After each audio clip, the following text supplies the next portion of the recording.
wabarakatuh. Hai guys, aku Etiko Maria, mahasiswi Poltekkes Kemenkes Surakarta, Prodi D3 Fisioterapi. Di video kali ini, aku mau membahas tentang anatomi dan fungsi sistem pencernaan. Untuk penjelasan lebih lanjutnya, yuk kita simak videonya.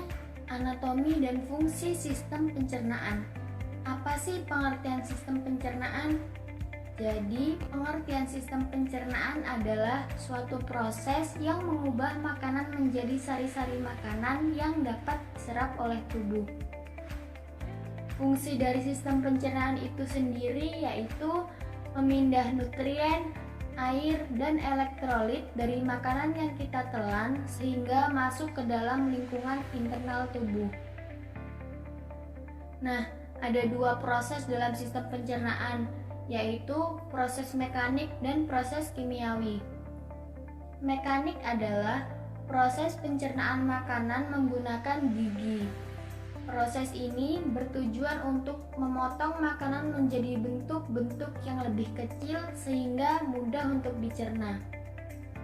Sedangkan proses kimiawi adalah pengubahan zat makanan dari bentuk kompleks menjadi bentuk yang lebih sederhana dengan bantuan enzim pencernaan. Aktivitas sistem pencernaan itu ada 4. Yang pertama, ingesti atau memasukkan makanan ke dalam tubuh dan mengalirkan seluruh makanan ke dalam saluran pencernaan. Yang kedua, digesti atau memecah makanan menjadi bagian yang lebih kecil. Yang ketiga, absorpsi atau menyerap makanan dari saluran pencernaan yang dipindahkan ke sistem kardiovaskuler dan limfe untuk diedarkan ke seluruh tubuh. Yang terakhir atau yang keempat yaitu defekasi atau pengeluaran sisa makanan yang tidak tercerna keluar tubuh.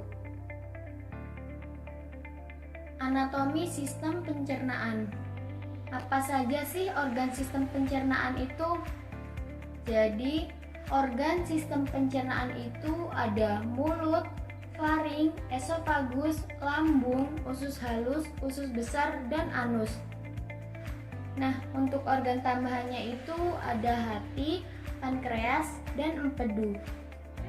Fungsi dari organ-organ pencernaan itu yang pertama mulut. Mulut berfungsi untuk mengunyah atau pemecah partikel besar menjadi kecil. Pada mulut terdapat kelenjar saliva yang berfungsi memudahkan proses menelan, membasahi mulut, membantu proses bicara, antibakteri, dan mempertahankan pH mulut. Yang kedua, faring. Berfungsi membawa makanan masuk ke dalam esofagus. Yang ketiga ada esofagus, berfungsi mengantarkan makanan ke lambung.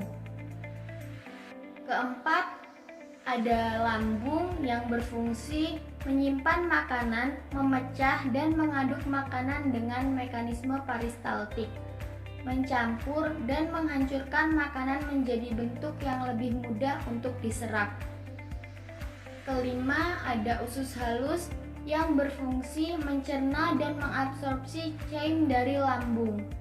Terdapat 3 bagian utama dari usus halus, yaitu duodenum atau usus 12 jari, jejunum, dan ileum. Duodenum berperan dalam proses pencernaan makanan secara kimiawi dengan bantuan getah empedu dan getah pankreas. Selanjutnya, jejunum berperan untuk membantu proses pencernaan makanan secara kimiawi melalui enzim yang dihasilkan dinding usus. Dan bagian akhir usus halus yaitu ileum, yang mana bertugas dalam menyelesaikan proses penyerapan nutrisi dan menyerap asam empedu untuk dapat didaur ulang lagi. Keenam ada usus besar yang berfungsi membantu dalam menjaga keseimbangan cairan darah.